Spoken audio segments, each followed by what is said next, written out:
Okay, so the first story has to do with we were living in Newport Beach and we had what was called a winter rental.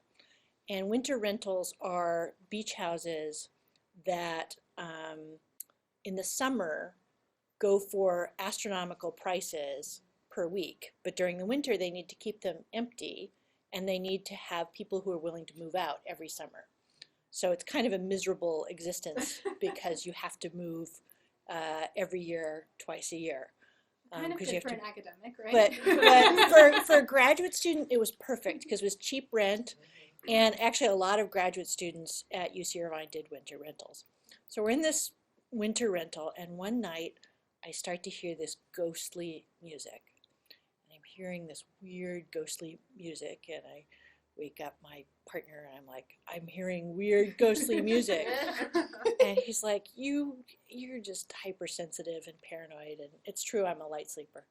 So, he's trying to get me to go back to sleep. And then he starts to hear the ghostly music too. So we go into another room and we're hearing the ghostly music, like locating its source. And it's coming from inside my guitar case. And when we open the guitar case, the creator of the ghostly music was a cockroach that was moving up and down the guitar strings in the middle of the night.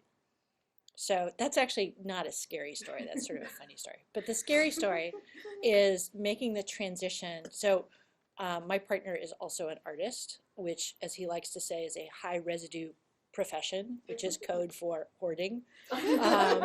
And Marissa's seen my house, so you know that this is actually true. But it was the point at which we made the transition from having mice to having rats that really bothered me a lot.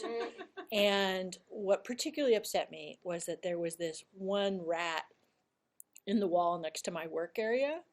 And I was working in what used to be a sewing nook. So, it was already really sort of gendered space, and I took it over as my writing nook.